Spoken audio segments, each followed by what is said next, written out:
Bonjour à tous et bienvenue dans le podcast Hors-Jeu Capital, 133e numéro aujourd'hui pour revenir sur la victoire du Paris Saint-Germain hier face à Lyon pour la 6e journée de Ligue 1. Une victoire qui a mis du temps à dessiner. Le Paris Saint-Germain qui a été à réaction après l'ouverture du score de Lucas Paqueta. Il a fallu un penalty de Neymar et une tête d'Icardi dans les derniers instants du match pour permettre au Paris Saint-Germain de faire un 6/6 pour l'instant en championnat avec 18 points. On va parler évidemment de tout ça. On va revenir sur le match dans son ensemble. Alors, je vous préviens d'avance. Si vous entendez un peu de bruit chez moi, c'est parce qu'il y a des travaux dans tout l'immeuble. Je couperai le son quand je donnerai la parole aux uns et aux autres. Mais voilà, si vous entendez un bruit de marteau-piqueur ou une perceuse, c'est normal, c'est l'immeuble qui est en travaux. Je m'excuse d'avance pour la gêne occasionnée. Je vais vous présenter l'équipe qui va m'accompagner pour parler de ce match. Tout d'abord, Yacine Amnet qui est avec nous. Comment ça va, Yacine? Salut à tous. Aujourd'hui, ça va bien. Ça va mieux que mercredi. Ça va mieux que jeudi matin. Ouais, c'est clair. Parce qu'il y a la victoire. Non, pas que. Il y a eu aussi des choses intéressantes. Déjà, c'était un bon match. Et il y a eu des choses intéressantes. C'est ce que je voulais dire. C'était quand même, on a vu, pour moi, c'est la plus belle confrontation depuis le début de saison avec le Paris Saint-Germain. Yacine, t'es d'accord? Ouais, c'est clair. Bah oui, largement. Lyon, on pose toujours des problèmes aux Parisiens et surtout au Parc, d'ailleurs. Ouais. Mousse également qui est avec nous pour ce podcast, ce 133e numéro. Comment ça va, Mousse? Salut Hugo, salut tout le monde. Écoute, ça va très bien, comme Yacine, heureux du match, du résultat, du contenu. Voilà, ouais, c'est un bon lundi matin. Un bon lundi matin, effectivement. Et enfin, pour terminer la bande, il était au parc hier pour voir le match, donc il aura un œil avisé et aiguisé pour nous parler de la rencontre. C'est Nicolas Puravo. Comment ça va, Nico? Ça va, super. Bonjour messieurs. Ça fait longtemps qu'on ne s'est pas tous retrouvés, donc je suis content. Et ouais, j'étais au parc hier et je suis content parce que début de deuxième mi-temps, je commençais à regarder les billets d'avion pour partir à l'étranger parce que j'avais un peu parlé sur Twitter de ma propension à paumer au parc. Donc, on m'avait fait comprendre que si le PSG perdait, j'étais plus le bienvenu. Donc, je suis content qu'il y ait une victoire au bout quand même. Ouais, tu vois, tu as exorcisé le chat noir que tu étais sur les matchs. J'y retourne contre City, je préviens tout de suite. J'avais vu où tu étais sur Twitter et à la 92e, j'ai commencé à descendre pour venir te chercher. Mais finalement, Icardi a marqué. Ça aurait été bon. Est-ce qu'on aurait eu la même analyse du match? Évidemment, non. Si Mauro Icardi n'avait pas marqué dans les derniers instants, mais bon, voilà, ça compte le temps additionnel. Et puis Mauro Icardi s'est fait du bien aussi pour lui au moral avec ce troisième but, déjà en Ligue 1 cette saison. Oui, Mousse. Juste un mot, parce que Yacine aussi était au parc hier pour Paris United. Je n'étais même pas au courant. Je ne savais pas. Je ne savais pas que tu étais sur le match hier. Donc, voilà, nous sommes accrédités à tous les matchs au parc. Donc, oui. Donc Yacine était là. Et du coup, il m'a envoyé un petit message pour me dire qu'il y avait énormément de journalistes. Et beaucoup de journalistes étrangers pour la première de Messi. Ouais. Et du coup, il s'est retrouvé sur un petit strapontin au lieu d'être sur les au lieu d'être sur les pupitres, pardon, où normalement où tu peux taper ton match au fur et à mesure. Donc voilà, il a suivi dans des conditions un peu particulières, on va dire. Écoute, Yacine, je ne savais pas. Donc on avait 2 personnes hier au stade. C'est magnifique pour parler du match. C'est quand même dingue qu'ils mettent les vrais. J'allais faire un lapsus, qu'ils mettent les vrais supporters parisiens et les vrais journalistes parisiens, pardon, sur les petits strapontins sur le côté et qu'on laisse la place, évidemment. J'imagine que ça devait être des médias argentins, espagnols. Il y avait des Italiens et tout. De toute façon, Messi, ça réunit tout le monde entier, évidemment, pour suivre le match de Lionel Messi, donc le premier au parc de Lionel Messi, et puis titulaire, évidemment, face à ses supporters.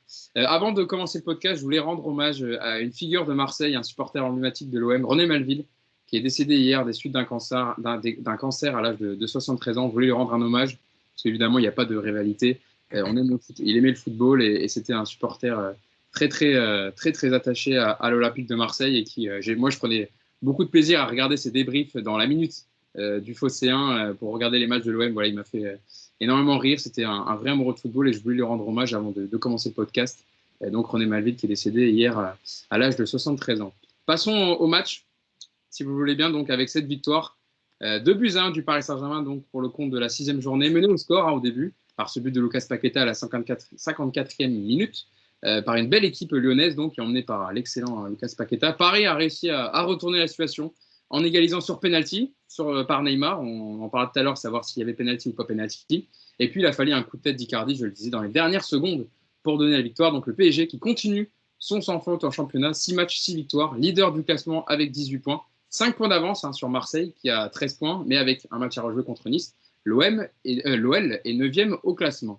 Yacine, je vais venir vers toi en premier. Belle opposition, je disais, de Lyon, emmené par un excellent Lucas Paqueta, qui s'est baladé au parc hier. Franchement, il a émerveillé par sa classe, sa technique. Comment tu as jugé le match toi, au final avec ce but dans les derniers instants? Victoire poussive, méritée, pas méritée? Mérité, je sais pas. Après, quand tu marques parce que tu continues à pousser, j'ai envie de dire oui, mérité. Après, il y a beaucoup de choses à dire. Il y a eu des temps forts, et notamment, je trouve plutôt une 20-25 bonnes minutes en première période. Il y a un temps faible en fin de première mi-temps. Il y a le temps faible, maintenant devenu classique du début de seconde période, où tu prends encore un but. Après la première chose, je pense, c'est qu'il y avait une belle opposition, une vraie opposition, et ça a donné un bon match. Voilà. Alors, encore une fois, pas sur 90 minutes, parce que je pense qu'on est en septembre, parce que comme l'a dit Peter Bose, les équipes, Lyon, mais le PSG aussi, enchaînent les matchs avec les trêves internationales, les, les matchs qui s'enchaînent entre la Coupe d'Europe, les matchs à jouer pour le calendrier, pour l'accélérer, etc., comme par exemple le fait que Paris va déjà rejouer dès mercredi, Lyon aussi. Bah oui, il ne peut pas y avoir 90 minutes intenses parce que franchement, le match, vraiment les 10-15 premières minutes, il est parti sur un rythme. C'était de la folie. Au bout de 10 minutes, il y avait déjà pratiquement deux équipes coupées en deux pendant 10 minutes. C'était n'importe quoi. Mais au moins, ça jouait. Voilà. Après, voilà, mérité. Je sais pas, s'il y avait eu match nul, c'était pas un scandale. Après, tu es parti chercher la victoire aussi au courage, avec l'envie, avec la détermination. Ça fait partie des victoires qui vont compter parce que malgré tout, Lyon, même si aujourd'hui ils sont que 9e, ça reste un des rivales du PSG sur la saison. Nico, c'est vrai, en plus, on le disait l'année dernière quand on faisait les débriefs dans le podcast que Paris avait perdu énormément de points face au top 4 de Ligue 1. Là, hier, de gagner contre Lyon, victoire de 1. On se rappelle l'année dernière, Paris avait perdu 1-0 sur un but de Toko Ekambi. Voilà, c'est bien de gagner contre Lyon, surtout même si c'est dans les derniers instants de match, mais ils ont montré du caractère et il fallait gagner hier. Ouais, c'était Kadewere, je crois, qui avait marqué au parc. Pardon, c'est Toko Ekambi qui lance le contre, effectivement, et c'est Kadewere qui avait marqué, tu as raison. Mais oui, bah, de toute façon, c'est le genre de victoire déjà qui font du bien à la tête parce qu'on a encore vu que cette équipe du PSG est en rodage, qu'il y a beaucoup, beaucoup de choses à travailler, même si c'était évidemment mieux que contre Bruges. Et bah, quand tu gagnes ce genre de match, bah, c'est toujours positif. Et puis, ça a été tellement dur l'an dernier au Parc, ça a été tellement dur contre les grosses équipes du championnat qu'on ne peut pas bouder après une victoire arrachée comme ça au bout. Et je ne sais pas si c'est une victoire méritée, mais ce qui est sûr, c'est que le PSG ne mérite pas de perdre en tout cas ce match, parce qu'il y a eu beaucoup de choses. Un match nul n'aurait pas été immérité pour les Lyonnais, mais ce n'est pas non plus un scandale de voir Paris gagner à la fin. Donc ça a été une belle soirée. En tout cas, moi, j'ai apprécié ce match. On en parlera un peu plus en détail, mais j'ai trouvé que c'était un match plutôt plaisant. C'était une belle affiche de Ligue 1 avec deux équipes qui étaient vraiment agréables à voir. Et on a passé une bonne soirée, je pense. Enfin, au parc, on a passé une bonne soirée. Je pense que devant la télé, j'ai regardé le match ce matin. Je me suis pris pour Yacine ce matin. J'ai regardé le match une deuxième fois et c'était vraiment un match sympa, ouais, très sympa.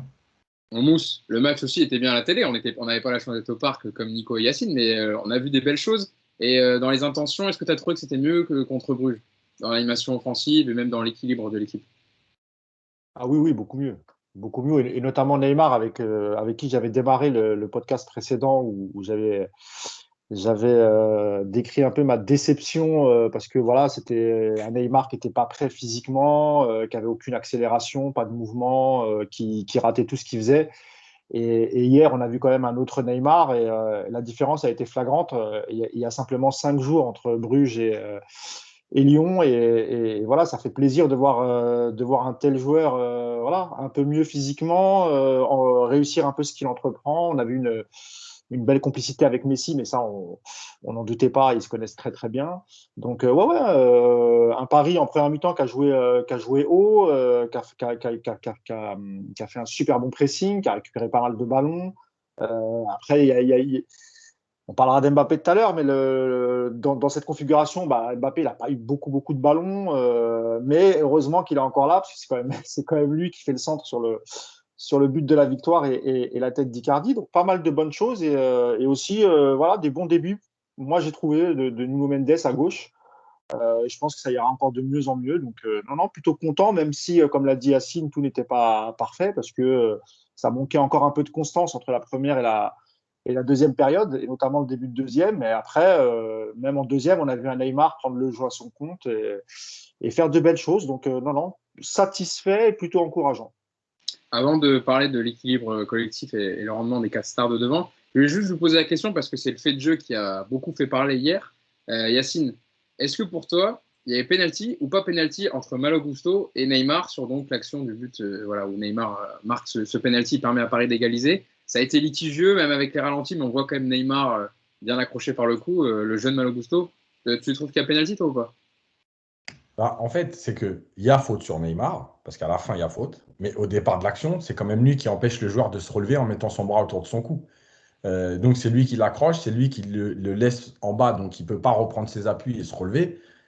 La première faute, c'est Neymar. Voilà, après moi, je ne sais pas à quoi sert la VAR. Honnêtement, je n'arrive pas à comprendre. Des fois, ils vont voir, des fois, ils ne vont pas voir. Des fois, ils sont déjugés. Des fois, en fait, la vraie question, elle est là. Parce que euh, dans l'action, s'il n'y a pas la VAR, comme avant, dans l'action normale, tu es obligé de siffler. Parce que le bras de Neymar, il le met quand même bien parce qu'il est masqué un peu. Il masque un peu l'arbitre. Du coup, il ne le laisse pas se relever. Ça va très vite. Et après, il y a le joueur qui est au sol, qui tacle un peu par derrière Neymar. Et voilà. Maintenant, s'il y a la VAR, à un moment donné, faut aller voir parce que il y a eu cette semaine un but qui a été refusé grâce à la VAR en Coupe d'Europe pour un ballon sorti en touche au Ah, moins 5, le but de Lille contre Wolfsburg. voilà, 5 ou 6 passes avant. Donc, si tu fais ça, automatiquement, tu dois revenir à qui fait la première faute. Mm. Voilà, donc pour moi, il n'y a pas pénalty. Voilà, c'est tout. Donc pour toi, c'est plus la VAR qui a ciblé que la décision de M. Turpin. Oui, parce que lui, à vitesse réelle, je ne pense pas qu'il ait vu le bras. Donc oui, c'est la VAR, puisque c'est elle qui doit justement corriger le fait que l'arbitre n'ait pas pu voir. Nico, toi, bon, j'imagine que du stade, en plus, pour vous deux, enfin, pour toi, Nico aussi, c'était compliqué de voir en vitesse réelle, et après avoir revu le ralenti. Ah, mais de toute façon, comme le dit Yacine, et je pense que c'est la même chose que pour Turpin, à vitesse réelle du stade, il y a pénalty 1000 fois. On ne le voit pas, le bras de Neymar, c'est très bien fait. Donc après, oui, après sur les images, c'est évident que Neymar fait faute. Donc là, il n'y a rien à dire. Et je ne vois même pas, moi, honnêtement, sur le ralenti, je vois même pas à quel moment il a accroché après Neymar. Franchement, je n'ai vraiment pas l'impression que le Lyonnais fasse faute, parce que quand il tombe, il a les jambes repliées. Je vois même pas le contact avec Neymar. Donc pour moi, il y a clairement pas pénalty, il n'y a rien à dire à ce niveau-là. Après, sur ce que vous dites sur le VAR, hein, il y a eu le VAR, hein, c'est ça qui est dramatique en fait. C'est que les gens du camion, il faut bien que les gens comprennent, hein, le VAR a checké cette situation, mais je crois qu'ils sont 3 dans le bus, et donc il n'y en a aucun des 3 qui a estimé que Turpin s'était trompé. Donc, soit ils ne veulent pas le déjuger parce que c'est Monsieur Turpin, le numéro 1 de nos arbitres, et donc il ne faut surtout pas le mettre en difficulté en le déjugeant. Soit ils sont tous d'accord pour dire qu'il n'y a pas faute, et dans ce cas-là, on est tous nuls en foot et en arbitrage, parce que pour nous, c'est quand même très litigieux. Donc, peut-être qu'on connaît moins bien les règles d'arbitrage que les autres. Mais non, pour moi, il n'y avait pas pénalty, évidemment. Intéressant. Alors, je crois savoir que Mousse n'est pas tout à fait du même avis que vous deux, mais c'est vrai que c'est intéressant la donnée que Nico disait, que Clément Turpin, c'est le numéro 1 des arbitres français, c'est celui qui officie en Ligue des Champions, dans les Coupes du Monde, pendant les Euros. Est-ce que aussi il y avait un peu le poids on va dire, de Clément Turpin qui pèse, etc., parce que c'est le numéro 1 des arbitres français, Mousse? Déjà, mon cher Nico, il n'y a plus de bus. Hein. Maintenant, je crois que c'est centralisé et tout se passe à Paris. Donc, ça, c'est façon de dit. parler, ouais. Oui, non, mais c'est. Voilà. Donc, tu dis des bêtises, je préfère rectifier quand même. Non, je rigole. Non, moi, je suis un mec de mauvaise foi. Il y a penalty 1000 fois. Arrêtez de nous casser les oreilles. Voilà, c'est tout. On a égalisé. Après, non, mais blague à part, je comprends ce que vous dites. Après, sur le ralenti, quand il prend son bras, on le voit bien sur le ralenti, mais ça, quand il met le bras autour de lui, ça ne dure pas non plus une minute. Et je pense quand même qu'il est légèrement déséquilibré. C'est dans la surface et suite à un dribble. Pour moi, c'est pas scandaleux. Il l'aurait pas sifflé, voilà, et puis il l'a sifflé, tant mieux pour nous. Mais d'être radical et dire non, il n'y a pas pénalty, alors qu'on a déjà vu des pénaltys sifflés pour moins que ça. Non, moi je trouve que ça siffle malgré tout. Voilà. Bon, désolé, hein, vous entendez la perceuse derrière. Je vais essayer de donner la parole rapidement. Et je rappelle que Turpin a été l'arbitre qui a eu la note la plus mauvaise à l'Euro, il me semble, et qui a disparu de l'Euro assez rapidement. Donc c'est peut-être le numéro 1 français, mais au niveau européen, voire mondial, il n'est pas loin des derniers. Pour parler de l'équilibre de l'équipe, désolé, c'est très fort. Hein. Hier, avec les 4 offensifs alignés, avec Gaï Herrera pour encadrer tout ça, est-ce que pour toi, Yacine, il y avait un l'équilibre a été plus trouvé que contre Bruges, alors que quand même hier, il y avait un offensif de plus que contre Bruges hier. Comment tu as trouvé, toi, l'équilibre de l'équipe? Alors très vite, j'ai pas vu d'équilibre parce que franchement, au parc, c'était flagrant. Il y avait un trou entre la ligne de défense et les attaquants, avec deux joueurs au milieu qui ne savaient pas trop s'ils devaient rester devant les défenseurs ou s'ils devaient aller presser avec les autres. Moi, très vite au milieu, et je le montrerai d'ailleurs dans la minute, euh, très vite au milieu, il y avait un trou, c'était de la folie. Mais Lyon aussi, hein. C'est pas que le PSG, c'est-à-dire que très vite, les deux équipes, mais pour parler du PSG, ouais, après, il y a eu quand même du mieux parce que j'ai trouvé que les attaquants avaient fait plus d'efforts défensifs, et notamment, on en avait parlé avec la présence de Di Maria. Ça change beaucoup de choses parce que Di Maria, il fait les efforts défensifs, il court, il harcèle, il se replace. Neymar l'a fait aussi. Et donc, il y a eu une sorte de contre-pressing avec cette ligne. Le problème, en fait, il est dans le bloc équipe. Je pense qu'il y a, ouais, il y a quelque chose à trouver dans la façon de former le bloc, à savoir est-ce que réellement tu presses à 4 avec tes deux milieux qui viennent compenser et tu laisses ta ligne de 4 derrière couvrir, ou est-ce que ta ligne de 4, à un moment donné, va falloir qu'elle vienne fermer pour limiter les espaces. Voilà. Aujourd'hui, ça n'a pas été fait. Alors, je pense qu'il y a aussi plein d'explications, notamment le fait que, pour moi, quand j'ai vu la compo, l'histoire de Kehrer et Mendes, quand il n'a pas mis Hakimi, c'était pour dire, en fait, je ne veux pas jouer avec deux latéraux très offensifs. Il fallait au moins un qui compense d'un côté. Voilà, je pense que c'était aussi l'idée de Pochettino de dire non, on ne va pas aller chercher les quatre devant, parce que aussi, tu as la vitesse de Toko Ekambi, etc. Donc, voilà. Mais je pense que sur la durée, il va falloir construire un bloc équipe, c'est-à-dire à savoir, si on fait un contre-pressing, il faut que la ligne de défense elle soit beaucoup plus près des milieux et des attaquants pour qu'il y ait le moins d'espace possible. Parce que quand tu vas te retrouver contre des équipes top niveau comme le Bayern, comme Manchester City, voilà, et ben, ces joueurs qui savent se placer dans les intervalles comme De Bruyne, comme Müller, comme Goretzka, franchement, là, il y a eu des situations où si les Lyonnais ils avaient trouvé en deux passes à l'intérieur du jeu, ça pouvait faire très mal. Donc, toujours autant la perceuse derrière moi, hein. Désolé, ça fait du bruit. Nico, un peu la même question. C'est vrai qu'hier, il y avait un 4-2-3-1 de la part de Pochettino avec Messi en numéro 10. Est-ce que pour toi, il faut. C'est infernal. Est-ce que pour toi, il faut ce dispositif contre les équipes qui jouent comme Lyon, par exemple contre City, pour accepter le déséquilibre et justement qu'il y ait des espaces entre les deux équipes? Le déséquilibre, moi, il ne me pose pas de problème en soi.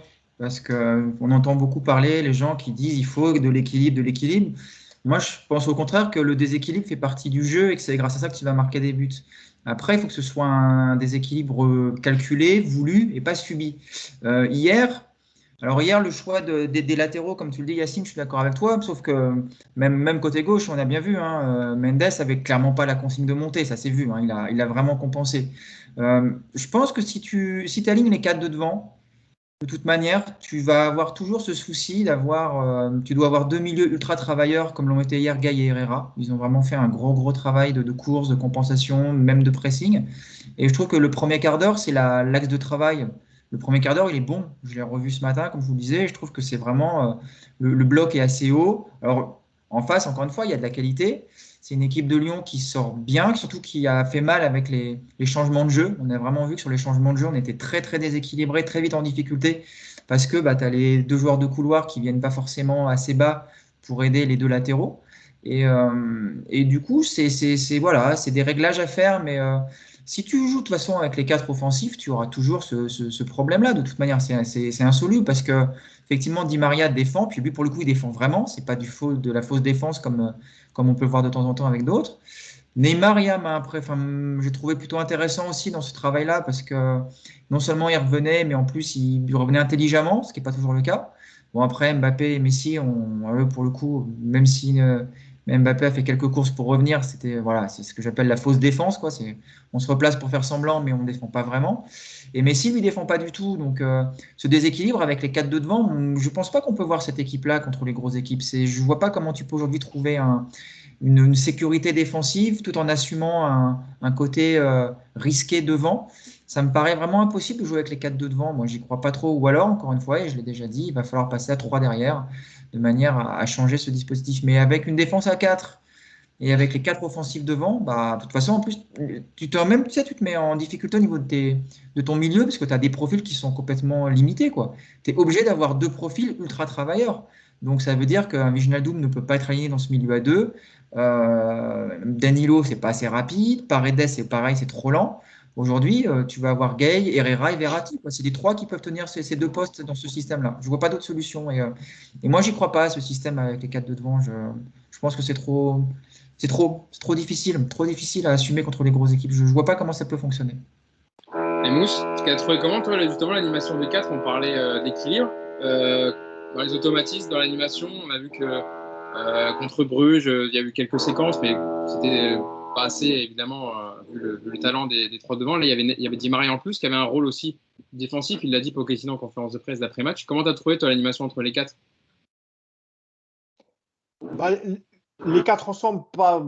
Moi, encore une fois, Mbappé, on l'a pas beaucoup vu, mais c'était plutôt normal, surtout dans la première mi-temps où les Parisiens ont joué très très haut. Après, avec la différence avec Bruges, c'est qu'effectivement, il y avait Di Maria, et Di Maria, lui, pour le coup, il travaille, il fait le repli défensif, il gêne les premières relances, il harcèle un peu les défenseurs adverses quand ils ont le ballon. Sinon, comme je l'avais dit en préambule, hein, moi j'ai trouvé beaucoup d'espoir sur la relation Messi-Neymar, qu'ils ont pas mal combiné dans les petits espaces ensemble, notamment en première mi-temps, parce que Messi, je trouvais que de toute façon, avant même qu'il sorte, on le voyait déjà un peu moins en deuxième période, avant qu'il sorte. Donc, mais non, pour le reste, c'était plutôt pas mal et encourageant. Maintenant, encore une fois, un peu comme Nico, les 4, est-ce que ça va fonctionner? Alors, ça a fonctionné hier face à une très bonne équipe, une équipe qui est venue pour jouer. C'est pas une équipe qui a attendu le PSG.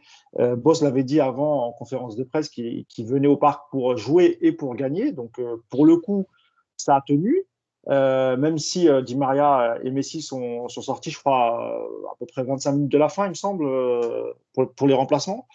Non, c'était plutôt pas mal. Après, encore une fois, à voir comment, s'il continue avec les 4 offensifs, comment tu fais jouer Mbappé. Parce que hier, Mbappé, il était peut-être un peu mieux lorsque Messi est sorti. Il a retrouvé un petit peu son côté gauche, et c'est de là que vient sa passe décisive, avec une avant-dernière passe de Nuno Mendes.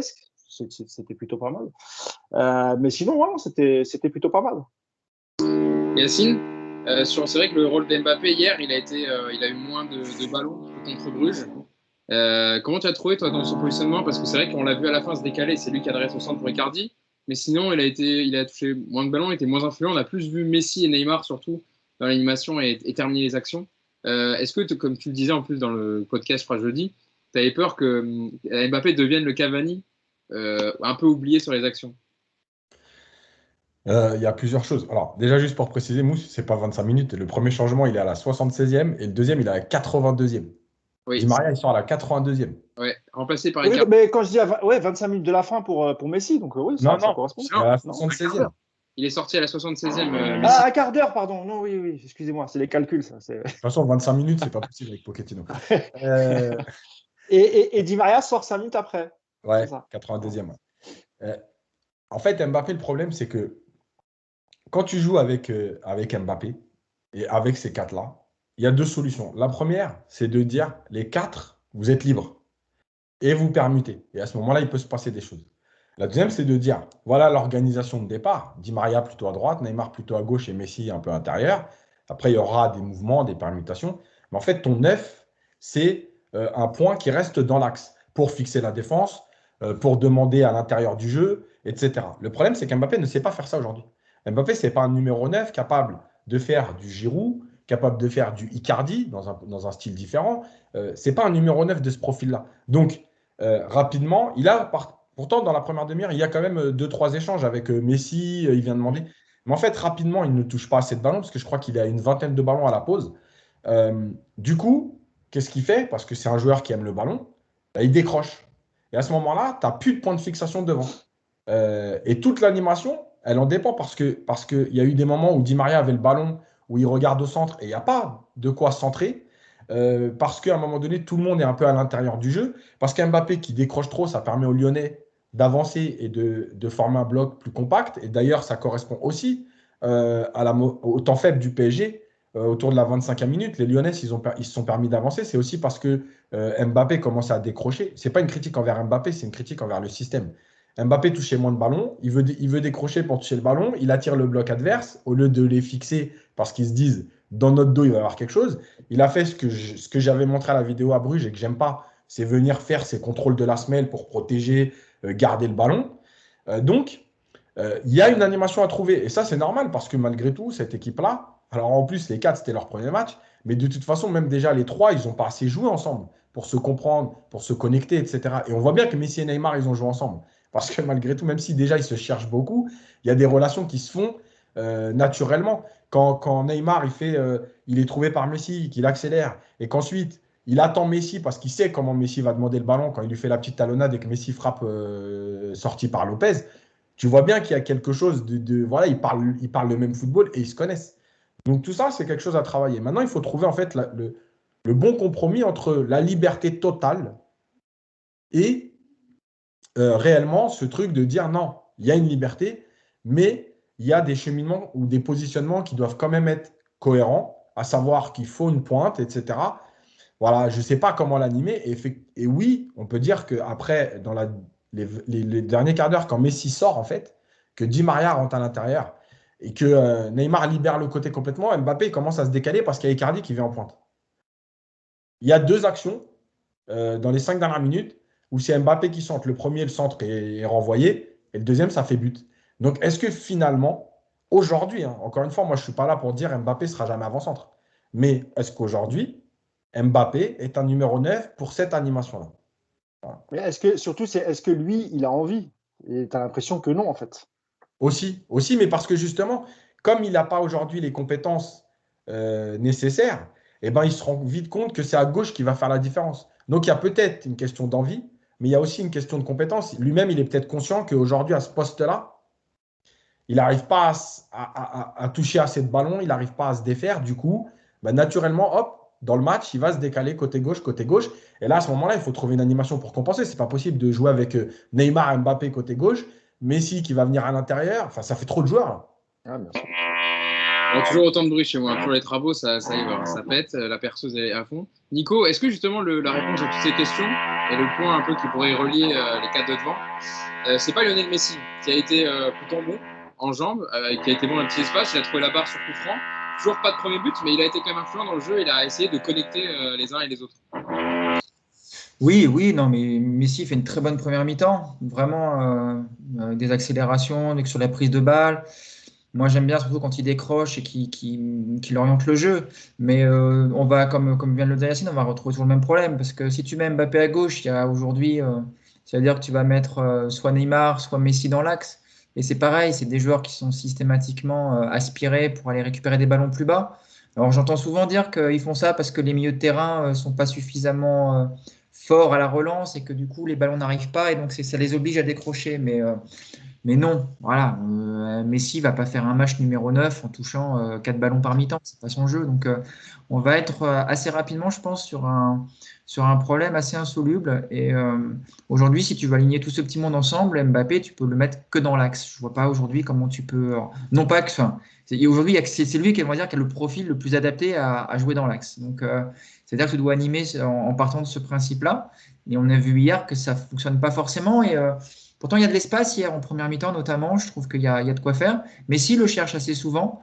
Après, le problème, c'est que, c'est ce que dit Yas, c'est qu'il va falloir coordonner les appels et les ballons parce qu'il y a pas mal d'appels de balles qui sont intéressants et on lâche pas le ballon assez vite. Ce que fait Messi assez naturellement, mais ce que fait moins un Neymar, par exemple. Donc, ça va être du travail, effectivement, de coordonner tout ça. Et puis, moi, je pense au contraire qu'il faut fixer des postes assez rapidement parce que je vois beaucoup de limites à ce système de dire, voilà, les 4 de devant, vous faites ce que vous voulez, allez dans tous les sens. C'est bien offensivement, effectivement, parce que ça crée beaucoup de bazar en face et que c'est difficile de défendre. Mais à la perte de balle, si tu n'as pas des règles fixes avec des joueurs qui sont assez cadrés dès le départ, ça va vite être problématique, quoi. Si tu as Mbappé qui est censé fermer le couloir gauche et qui se retrouve au poteau de corner droit quand tu lui perds le ballon, c'est catastrophique. Donc, moi, voilà, encore une fois, c'est ce que j'ai dit tout à l'heure, je Je ne vois pas aujourd'hui comment Pochettino va trouver une solution pour que ces quatre-là jouent ensemble avec un bloc compact, avec une assurance derrière. Voilà. J'ai vraiment l'impression que ça va être une grosse prise de tête pour Pochettino. J'ai hâte de voir ce que ça donnera contre City, parce que ça va être le prochain vrai gros test. On verra contre ce genre d'équipe, mais je suis prêt à prendre le pari aujourd'hui que les quatre ne seront pas alignés contre City en Ligue des Champions. Je ne vois pas comment c'est possible aujourd'hui. Bon, désolé, je voulais éviter le bruit un peu, mais ça ne s'arrête pas, ça ne s'arrête pas. Mousse, tu voulais parler, on parlait de Neymar aussi, on a parlé de Messi, on a parlé d'Mbappé, on parlait aussi de Neymar dans son rôle hier qui a été beaucoup plus influent que mercredi contre Bruges, où on l'a vu dans ses accélérations, dans ses dribbles, a été intéressant. Notamment, j'ai l'action en première période avec le ballon en cloche de Messi, puis Neymar qui le remet dans la surface. Je vais faire court, hein, je te donne la balle après, où il la remet à Messi en talonnade et Messi qui perd son 1 contre 1 contre Lopez. Mais Neymar, en tout cas, hier, lui, il a levé son niveau de jeu et il a été très intéressant hier. Oui. Déjà, je pense qu'il avait conscience qu'à Bruges, il n'avait pas fait un super match. Je pense qu'aussi, il a dû lire un peu pas mal de critiques contre lui sur ce match de Ligue des Champions. Il s'est repris et tant mieux. Plusieurs choses déjà, même sur c'est vrai que sur les phases défensives, on l'a vu beaucoup courir, gêner, essayer même récupérer, parfois revenir dans le camp adverse pour récupérer des ballons. Il le faisait plutôt bien, sans commettre de fautes. On l'a senti moins agacé que quand il est frustré, il a le ballon, il rate ses accélérations. Je trouve aussi alors c'est vrai qu'il garde toujours le ballon un peu trop, mais je trouve que hier il le lâchait déjà un peu plus vite. Encore une fois, la relation avec Messi, elle est prometteuse. Ça fait 3-4 ans qu'ils n'ont pas joué ensemble et pourtant, ils ont constamment cherché à se trouver. Ils se sont trouvés. Il a aussi joué un petit peu avec Mbappé, évidemment. Mais encore une fois, comme l'a expliqué très, très bien Yacine, dans cette configuration, Mbappé, forcément, tu le vois un peu moins. Non, moi, je suis content parce que, encore une fois, moi, contre Bruges, vraiment, j'étais inquiet. Je me posais la question. Je me disais, mais est-ce qu'on va revoir le Neymar de 2017 quand il arrive, voir la deuxième saison où, à part la blessure, il faisait quand même pas mal de bonnes choses. Donc, non, c'est encourageant. Il faut qu'il continue comme ça. Maintenant, sur la question encore une fois, que posait Nico sur les quatre devant et comment on intègre Di Maria et est-ce qu'à l'avenir, ça va être toujours possible? Je ne sais pas parce que il ne faut pas oublier qu'il y a aussi Verratti qui, pour l'instant, il n'est pas apte. Mais lorsqu'il va revenir, c'est possible aussi que tu retrouves, parce que Gain, il se rend quasiment indispensable avec son volume de jeu. Herrera aussi, qui l'eût cru, alors qu'il a passé ses 2 dernières saisons entre blessures, manque de forme, etc. Aujourd'hui, il est plutôt bien. Est-ce qu'on ne va pas se retrouver avec un Gain devant la défense et Herrera et Verratti au milieu? Parce que même Wijnaldum, aujourd'hui, il semblerait qu'il soit déjà passé du côté des remplaçants.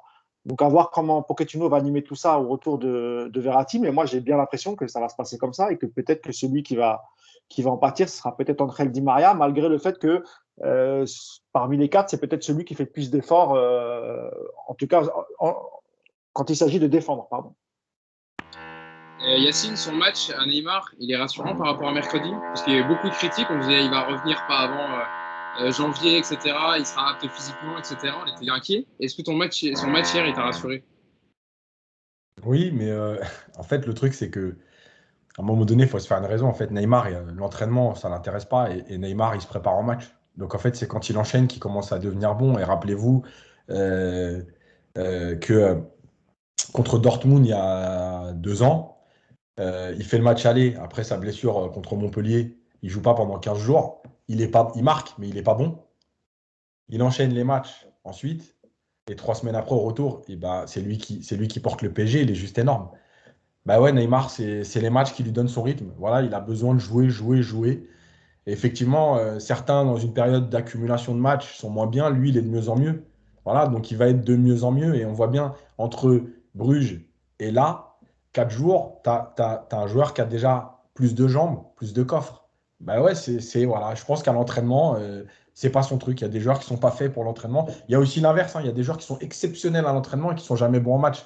Donc, il vaut peut-être mieux l'inverse. Mais ça veut dire que Neymar, quand il revient de blessure ou quand il revient de préparation, bah, en réalité, on sait que pendant 3 matchs, finalement, si on voulait aller dans son sens, pendant 3 matchs, il ne faudrait même pas le juger. Voilà, c'est 3 matchs d'entraînement pour lui. Il va se mettre en place. Et puis, le 4e match, ça va commencer à monter en puissance. La dernière chose, juste rapidement sur l'histoire du système, n'oubliez pas que si Paris passe à une défense à 3, quoi qu'il arrive, puisque tu auras les 2 latéraux et 2 milieux, parce que tu ne peux pas jouer non plus qu'avec un seul milieu, il n'y aura donc que 3 attaquants. Voilà. C'est-à-dire que le seul système à 4, c'est en 4-2-3. Voilà, c'est le seul moyen, ou en 4-4-2, on va dire, après, bon, c'est une question d'animation, mais c'est la seule façon de jouer avec ces 4-là, c'est d'être à 4 derrière. Si on pense que l'avenir du PSG, c'est à 3, ça veut dire qu'il faudra se priver, entre guillemets, d'un des 4 de devant. Après, ouais, mais bon, dans le rôle de Nuno Mendes et d'Hakimi, ils sont vachement offensifs aussi. Donc, tu vois ce que je veux dire, Yacine. C'est parce que je parlais des 4. C'est-à-dire qu'effectivement. Oui, il n'y aura peut-être pas Di Maria, tu parles. Ouais. Oui, bien sûr, bien sûr. Mais par contre, offensivement, tu as quand même deux mecs super rapides, très offensifs et qui peuvent apporter quand même pas mal de solutions devant. Nico? Non, mais aujourd'hui, il n'y a pas beaucoup d'équipes qui jouent avec 4 offensifs et surtout avec ce profil-là. Encore une fois, on en revient toujours à ça. En soi, hier, c'était un 4-2-4. Hein, on va pas se mentir. Hein, le 4-2-3-1, il a duré 10 minutes. Hein. Après, comme tu disais, Yacine, ça s'est coupé en 2 au bout d'un quart d'heure. Et tu avais les 4-2 devant avec de temps en temps Di Maria qui te faisait quelques sprints pour compenser. Mais voilà. Et il est là aujourd'hui le problème. Le 4-2-3-1, c'est un système qui est intéressant, mais ça implique que dans tes 4-2 de vente, tu as vraiment 2 gros travailleurs. Et aujourd'hui, si effectivement Di Maria et Neymar sont capables de le faire de manière régulière, pourquoi pas retenter cette expérience sur des gros matchs? Mais tu ne peux pas avoir ça ponctuellement. Et ce qu'on a vu à Bruges, par exemple, c'était très problématique dans l'attitude par rapport à ça, parce que quand tu cours pas, tu mets tout le bloc en difficulté. Donc, moi, en soi, ce système à 4, j'ai rien contre. Je ne veux pas donner l'impression que je le condamne à l'avance, mais ça implique que les joueurs cavalent tous. Et tu peux pas te permettre aujourd'hui. Messi ne courra pas, parce ça fait 34 ans qu'il ne court pas et il ne va pas commencer aujourd'hui. Ça veut dire que les 3 autres, il faut qu'ils acceptent de courir pour Messi. Alors, je ne suis pas sûr que les 3 ils le fassent. Et, ouais, j'aimerais le voir de toute façon, ce système-là, même sur d'autres matchs de Ligue 1 pour voir un peu ce que ça donne, parce que tu as besoin d'avoir voilà, ce coffre, ce physique. Alors Neymar aujourd'hui, il l'a bien fait hier, j'ai trouvé, c'était vraiment intéressant. Mais est-ce qu'il va le faire à tous les matchs? Est-ce que dans les gros matchs, tu seras capable d'avoir autant d'applications défensives et de garder aussi devant ta lucidité du coup pour attaquer? Enfin, je trouve que c'est un système qui est énergivore pour des joueurs comme ça. Et je trouve pas qu'on ait le profil de joueur pour aligner 4 offensifs comme ça.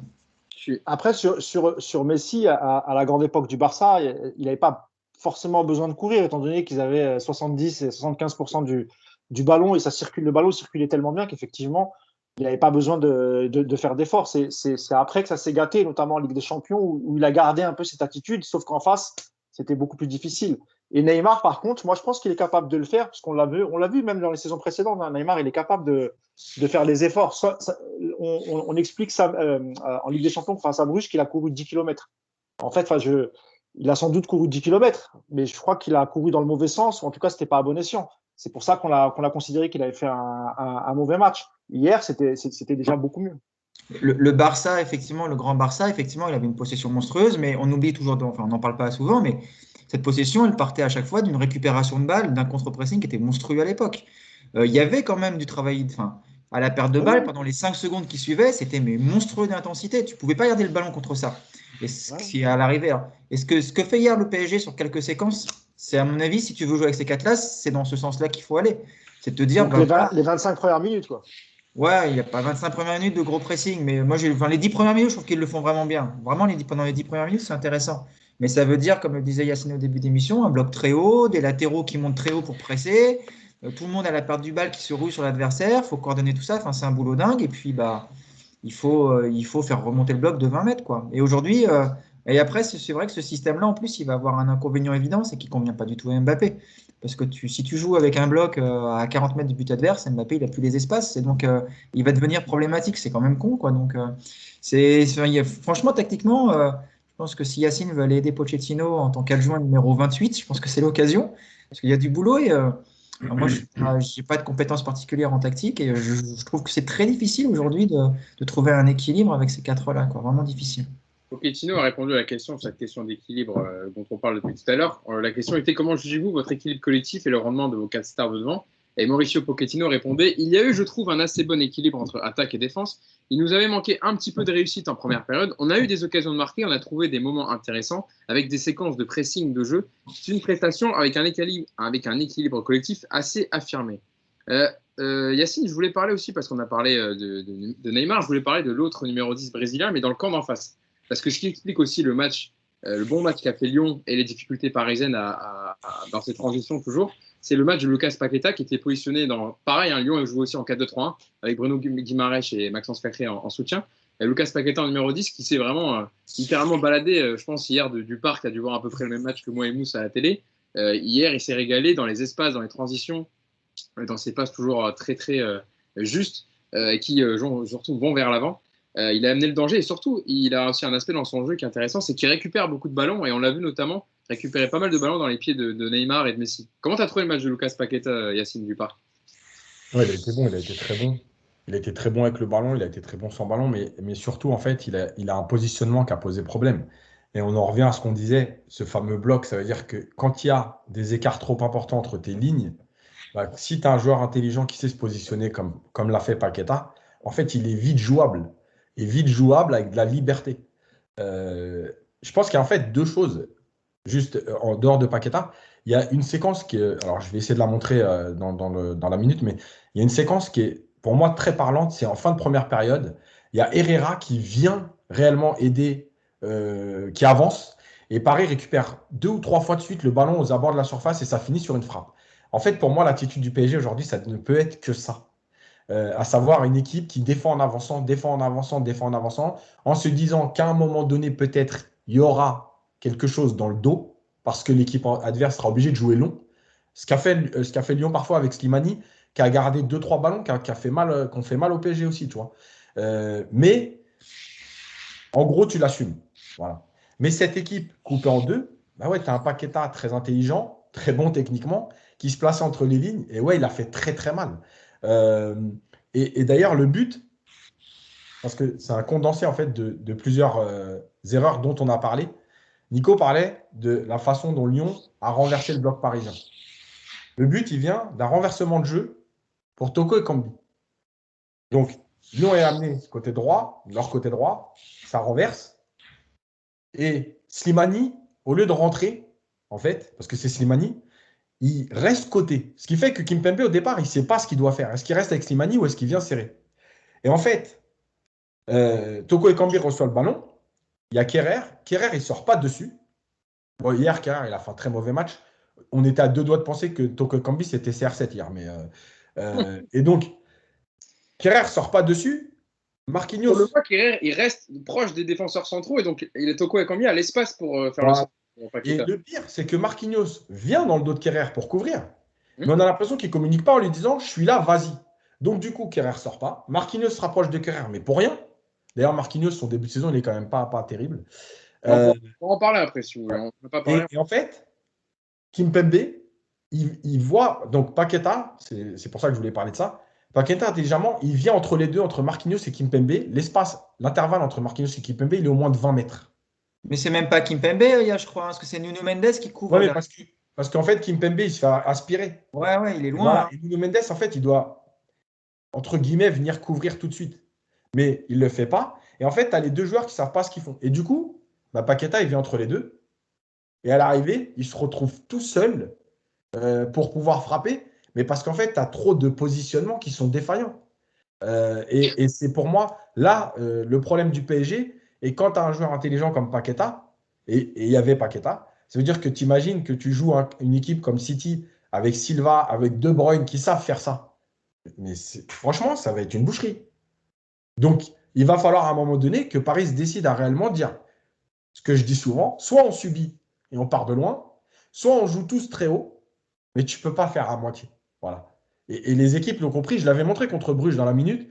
Bruges a réussi déjà à faire basculer, enfin à renverser le jeu et à trouver des 1 contre 1. Là, si Lyon l'a fait, ça veut dire que ça fait 2 équipes de suite qui voient que le PSG n'est pas capable de vite basculer et sortir. Ça va devenir problématique.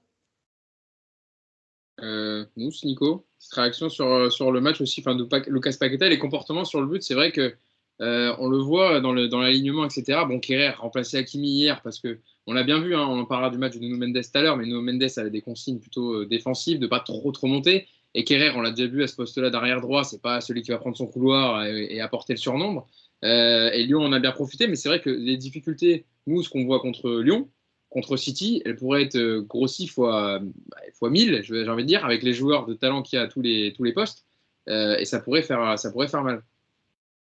Oui, City ou le Bayern même, parce que aussi en Bayern. termes de changement, Pareil, on va dire les adversaires dans la poule du PSG, quoi. ouais. Mais, Non, non, mais ouais, Yas a parfaitement résumé la situation. Et moi, ce que je ne comprends pas hier, en fait, c'est le fait qu'il ait mis Kerrer à la place d'Hakimi. Alors moi, je veux bien qu'Hakimi soit un peu fatigué, mais il semblerait que c'est pas pour ces raisons qu'il l'ait laissé sur le banc, c'est plus pour s'assurer une sécurité en se disant j'ai déjà peut-être Nuno Mendes qui est plus offensif, donc je vais garder Kerrer qui va s'occuper strictement des tâches. Pour le faire souffler aussi avec l'enchaînement des matchs, avec le match mercredi prochain en Ligue 1 des mercredis. Il doit sans doute y avoir un peu des deux, mais justement, là, tu as la chance d'avoir une belle confrontation face à Lyon, une équipe qui va pas refuser de jouer et qui va peut-être laisser aussi quelques espaces. Et tu aurais pu aussi bénéficier de la vitesse d'Hakimi. Et tu aurais peut-être pu aussi faire reposer Hakimi face à Metz, qui est un adversaire un peu moins redoutable, où tu joues à l'extérieur. Donc, c'est peut-être là aussi où Pochettino a fait peut-être une erreur de jugement. Oui, yes. Non, parce qu'il l'a expliqué en conférence de presse. C'est pour ça qu'il répond. Mais comme le site, il ne fonctionne pas, on n'a pas pu le publier. Donc, En fait, il a expliqué qu'en ayant les 4 offensifs, il avait préféré avoir Kerrer pour avoir un joueur moins porté vers l'avant et garder un équilibre derrière. Voilà. En gros, je ne peux pas mettre 2 latéraux au profil offensif en même temps. Voilà, c'est ce qu'il a expliqué. Oui, c'est vrai. Oui, c'est vrai qu'il y a des réactions en disant, mais dans ce cas-là, ça veut dire qu'on va jamais voir Nuno Mendes et Hakimi dans la même équipe, dans le même 11. Enfin, c'était les conclusions un peu hâtives. Mais est-ce que son jugement, c'est suite au match face à Bruges où Hakimi n'a pas été très très bon parce que voilà, il est resté. Alors c'est peut-être aussi son cheminement. Hein. Mais sauf que devant lui, il y avait Messi. C'est la première fois. Ils n'ont pas joué souvent ensemble. On sait que Messi est tâche défensive, il s'en occupe pas du tout. Alors peut-être qu'il a eu peur de ça, mais c'est dommage parce que face à Lyon, moi je pense que Hakimi, même défensivement, je pense quand même que ça aurait été mieux que Kerrer parce que Kerrer, il avait fait un bon début de saison dans l'axe. Mais par contre, on sait que latéral droit, c'est pas terrible. Et tout à l'heure, quand tu parlais de la défense à 3, je pense que tant que Ramos, je l'avais déjà dit, il sera pas apte à jouer.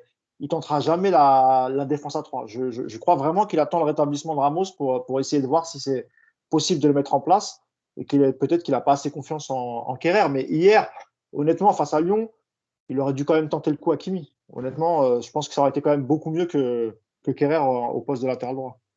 Juste pour aller, moi, juste pourquoi cette explication, elle m'a dérangé quand je l'ai entendue en conférence de presse, c'est que s'il y a un côté où tu as un joueur qui défend offensivement, enfin les offensifs qui défendent, c'est Di Maria. C'est-à-dire que si tu dois protéger un côté, c'est plus l'autre côté que Kerrer. Donc pour moi, son explication, elle était bancale. Pour moi, c'était, je pense, un peu plus comme a dit Mousse, la déception du match d'Hakimi de Bruges et de se dire peut-être qu'il est fatigué et je ne vais pas pousser plus loin. Maintenant, je pense que de toute façon, dans son idée, c'était de dire les 4 de derrière, en fait, ça va être une ligne de 4 et je veux rien qu'ils apportent devant. Voilà, c'est pas une question de Di Maria, pas Di Maria, c'est qu'il a joué la sécurité en gros parce que tu as quand même Shaqiri et Cambi sur les côtés lyonnais et je pense qu'il avait décidé de ne pas avoir des latéraux qui y vont, quoi. Nico, j'avais vu que tu avais tweeté après le match contre Bruges. Je crois que le meilleur dispositif pour le Paris Saint-Germain, quand tu auras le retour de Ramos, c'est ce 3-4-3 avec Nuno Mendes et Hakimi en piston, Verratti, Gay au milieu de terrain, Ramos donc dans la défense avec Kimpembe et Marquinhos. Et puis après, l'animation des 3 de devant, c'est que tu avais mis deux systèmes différents avec soit Neymar, soit Messi en 10 avec Neymar et Mbappé devant, ou l'inverse, c'était Messi et Mbappé en 9. Après, c'est lui, 3-4-3, 3-5-2. À l'arrivée, de toute façon, c'est plus ou moins la même chose. Mais ouais, moi, je pars en fait du principe qu'on se plaint au PSG qu'on n'a pas de latéraux depuis je ne sais pas combien d'années, que cette année, on a 2 pistons avec un volume de jeu monstrueux. Donc aujourd'hui, d'ailleurs, tu le vois, Nuno Mendes, hier, il est bridé. C'est quand même dommage. Tu as un mec qui, lui, pour le coup, il est capable de faire les allers-retours sans trop de problème. Donc je trouve dommage de s'en priver. Et aujourd'hui, si tu veux. Je comprends l'idée de Pochettino, mais si tu veux effectivement sécuriser ta défense et puis avoir aussi des couloirs qui s'animent, le 3-4-3 pour moi, c'est la solution la plus simple. Mais encore une fois, ça t'oblige à sortir un des 4 de devant, donc on va revenir toujours au même problème. Après, je vous trouve dur avec Kerrer hier, parce que d'abord, c'est pas son poste. Et ça, c'est toujours le même problème avec Kerrer, comme avec Diallo. Hein. Moi, j'aime bien Diallo. Quand il est à gauche, il est moins bon. Hein. C'est comme ça. En plus, Kerrer fait une très belle intervention hier quand il bloque Neymar à l'entrée de la surface. Franchement, Celle-là. franchement très propre. Neymar, il était énervé en plus. Vous avez vu, je sais pas si vous avez vu après, mais il l'engueule. Il lui dit mais qu'est-ce que tu fous devant moi quoi, dégage. Bah, il est monté 2 fois. Une fois pour déglinguer Neymar et puis une fois pour centrer dans la tribune Boulogne. Non, mais je D'ailleurs, crois qu'il voulait taper dans l'œil de Peter Bosz. Hein, on ne sait jamais s'il y a un prêt, une vente à Lyon. c'est ce que j'allais dire à Nico. En fait, le truc, c'est que tout le monde est plutôt d'accord pour dire que Kier, il avait bien démarré sa saison. En 1 minute, il a flingué tout son crédit. Le bloc, 1 minute après, il est tout seul, il te met un centre derrière le but et tu as senti que tout le monde. Oh non, mais ça y est, c'est reparti, quoi. Il faut vraiment qu'il reste dans l'axe, hein, je pense. À droite, bon, il y a Colin Dagba a repris l'entraînement collectif, hein, donc il devrait revenir possiblement pour jouer les doublures avec Hakimi. Mais tu vois, pour revenir sur ce système à 3, il On n'y a lit pas l'enthousiasme sur le visage de Yacine quant au retour de Dagba. Il n'y a pas besoin d'attendre Ramos pour jouer à 3 derrière. Moi, c'est ça que je ne comprends pas trop. Parce que entre Kerrer, Diallo, Marquinhos, Kimpembe, voire même Danilo, toi, dans l'absolu, tu as de quoi déjà commencer à tester ton système. Tu as déjà de quoi t'assurer. En plus, c'est des joueurs qui connaissent ce système à 3 derrière. Un Diallo, il ne sera pas dépaysé, par exemple. Donc, j'espère juste que dans la tête de Pochettino, il n'y ait pas cette idée de se dire, moi, je joue à 4 derrière depuis 15 ans et je ne vais pas changer. Si c'est ça, ça va être super frustrant parce que Hakimi, Nuno Mendes, je suis sûr que dans un système à 3, tu vas vraiment prendre du plaisir. Et puis, on va revenir à ce qu'on disait tout à l'heure, c'est que eux, pour le coup, ils vont te l'apporter cet équilibre parce que eux, ils vont les faire les retours. Hakimi, moi, je veux bien, oui, il est sûrement fatigué par son début de saison, il n'y a pas de doute, mais le quart d'heure qu'il fait hier, il est bon déjà, tu vois. Tu le vois, il cavale dans tous les sens, quoi. Il va vite, hein, il a des jambes de feu, ce mec-là. Nuno Mendes, c'est la même chose. Donc, il faut tenter en tout cas ce système. Peut-être qu'effectivement, pour les gros matchs, ça sera moins solide et donc tu reviendras sur un système à 4. Mais je comprends pas que là, toi, on va à Metz mercredi soir. Si tu tentes pas ce genre de système dans ce genre de match-là, bon, bah, écoute, si tu attends que Ramos revienne donc, en mars 2022 pour le tester, bah, attendons, il n'y a pas de souci, tu vois. Mais c'est.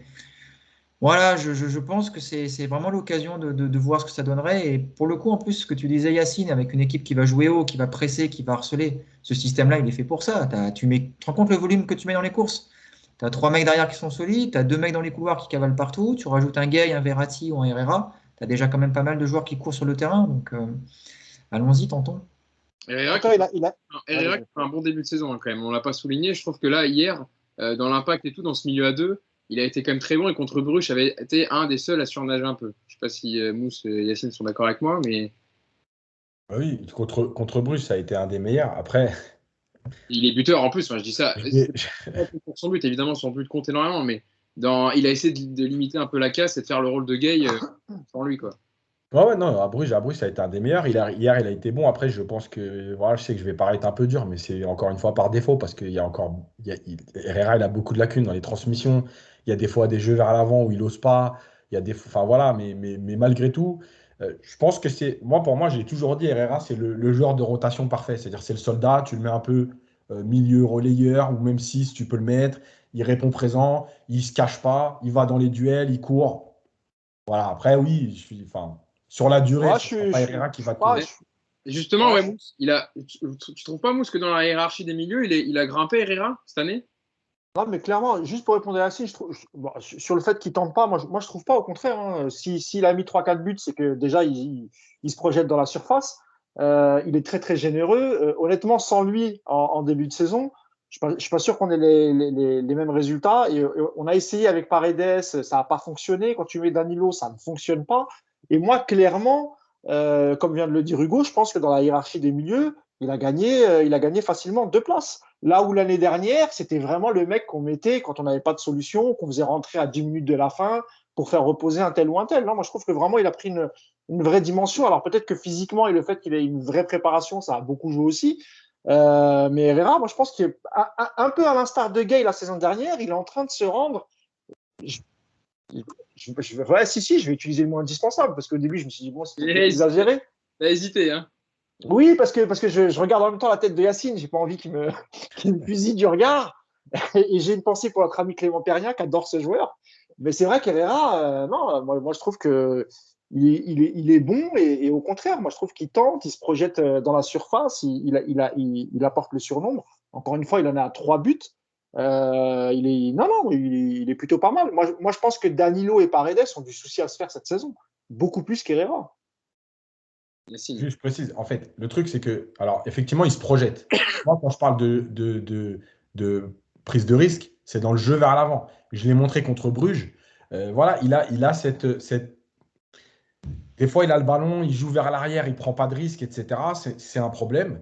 La deuxième chose, c'est qu'effectivement, il est monté en hiérarchie, je pense, grâce à son volume de jeu. Parce Oui. qu'en vérité, aujourd'hui, avec ce PSG-là, Paredes et Danilo, aujourd'hui, bah, comme je l'ai montré contre Bruges pour Paredes, c'est plus possible en fait. Bah Tu ne oui. peux pas jouer avec un joueur Mais Yacine, rappelle-toi, Gay, la saison dernière, on disait la même chose. Et Oui. tu vois, à force de jouer, il a corrigé le tir, il a commencé à jouer plus vers l'avant. Et je pense qu'Herrera, on va y venir petit à petit, parce qu'il a du temps de jeu, parce qu'il commence à comprendre comment fonctionne l'équipe.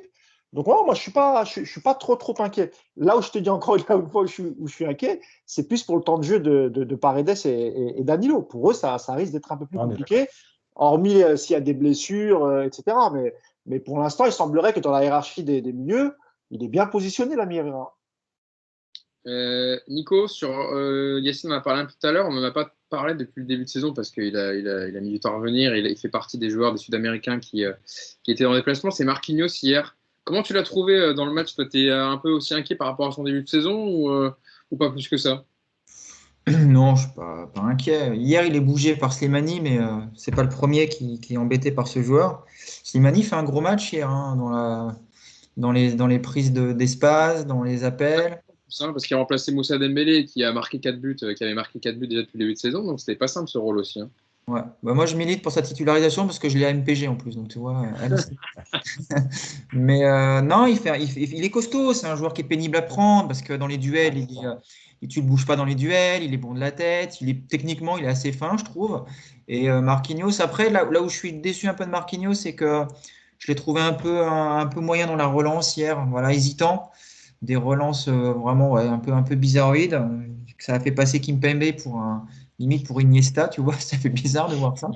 Mais c'est la seule chose. Après, bon, tu sais, ces joueurs-là, je m'inquiète pas parce ils ont des petits coups de moins bien de temps en temps. Marquinhos, il va vite resserrer tout ça. Et puis il est aussi un petit peu comme les autres. Hein. Ils ont besoin de savoir comment ce PSG doit jouer.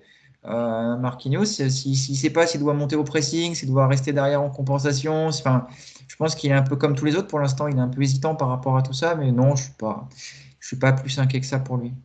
Est-ce qu'il t'a mis un but MPG quand même, Slimani? Même Non. pas? Il n'a pas Non. une note assez haute? Ah non, je l'avais pas mis titulaire hier, je suis pas fou. Hein. Bah alors, tu milites pour que ce soit titulaire et tu ne le mets pas titulaire en ton Ah équipe? non, mais j'ai Mbappé aussi, donc le choix était vite fait hier. Hein. Bon, c'est pas fou. Mais bon, il n'a pas marqué non plus. Bon, je pense qu'il a une meilleure note quand même Mbappé que Slimani sur MPG. Je sais pas, j'avais plié le match avant, j'ai même pas regardé. Oh, le dédain de Nicolas Puravo. Yacine, sur les relances de Marquinhos, ouais. Ouais, en fait, c'est ça le truc, c'est que je pense qu'il y a deux choses. La première, défensivement, Marquinhos, c'est un joueur qui aime défendre en avançant. Et effectivement, le fait d'avoir un bloc déjà éclaté, ça lui fait peur en se disant si j'y vais, mais qu'on est en retard, en fait, bah, aujourd'hui, il n'y a pas d'automatisme avec la ligne de derrière parce que tu as Kerrer qui jouait latéral droit alors qu'il a joué dans l'axe depuis le début de saison. À gauche, tu as Mendes qui faisait son premier match. Donc, il y a tout ça à régler. Ça, c'est une histoire de collectif. Après, dans ses relances, moi aussi, je le trouve moins bien depuis le début de saison. À Bruges, il n'a pas non plus été très bon dans sa relance. Je ne sais pas si il y a une prise, il veut pas prendre de risque parce que c'est un joueur quand même qui a une qualité de jeu long, etc. Donc voilà, il prend même plus, il prend pas les espaces. Encore une fois, est-ce que c'est l'idée de se dire bon, c'est pas le moment de perdre le ballon, donc il fait dans la simplicité. J'avais montré une séquence contre Bruges par exemple où Paredes vient à 1 mètre de lui et il lui donne le ballon, mais Marquinhos il fait pas ça normalement. Marquinhos il sait qu'il est capable de relancer et en gros il lui aurait dit dégage, va plus haut, moi je sais jouer. Là on a l'impression que c'est plus bon, je vais faire le minimum pour l'instant. Donc, je ne prends pas de risque. Et les quelques relances qu'il a essayé, il en a encore raté une hier, il en a raté une contre Bruges. Voilà, c'est vrai que je ne le trouve pas hyper serein. Après, je ne suis pas du tout inquiet. Hein. Ce n'est pas le joueur où je me dis, ah ouais, il va être dans le trou, on est foutu. Revenir sur son match, voilà, parce qu'on n'a pas parlé trop. Voilà. Donc, Je voulais te lancer, toi, sur un autre joueur. On en a parlé un peu, mais je voulais vraiment faire un focus dessus sur Nuno Mendes. Nico a commencé à en parler un peu, sa première titularisation. On avait vu des belles choses lors de son entrée mercredi contre Bruges. Hier, même si, on l'a dit, il avait des consignes plutôt défensives, mais quand il a essayé de monter, on l'a vu intéressant dans ses montées, dans ses centres. Et surtout, il a une caractéristique de son jeu qui est intéressante. je reviendrai dessus après avec Nico et Yacine, mais c'est ces passes appuyées vers l'intérieur du jeu qui accélèrent le jeu vraiment, qui sont intéressantes. C'est une caractéristique qu'on a vue hier de son jeu à Nuno Mendes.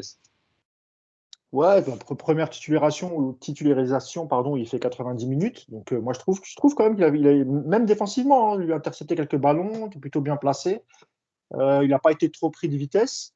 Et puis sur le jeu vers l'avant, ou en tout cas sur la partie offensive, il semblerait qu'il y ait eu des consignes de Pochettino. Donc effectivement, il a peut-être pas pu lâcher les chevaux. Et puis en fait, devant lui, quand même, il y avait quand même du monde aussi. Mais tu le retrouves à l'avant-dernière passe sur la passe décisive, même si c'est dans les arrêts de jeu, c'est quand même lui qui fait l'avant-dernière passe. Il joue vers Mbappé. Tu l'as retrouvé une ou deux fois en position de centre. Alors c'est vrai qu'il n'a pas débordé. Si je crois qu'il a fait une ou deux fois quand même malgré tout. Sinon il y a eu des centres plutôt en phase arrêtée. Non, moi je trouve que c'est de bonne augure parce que contrairement à Diallo, effectivement, lorsqu'il dépasse la ligne médiane, techniquement c'est déjà mieux. Au niveau des passes, comme tu l'as dit, effectivement, il est capable de faire ce type de passe.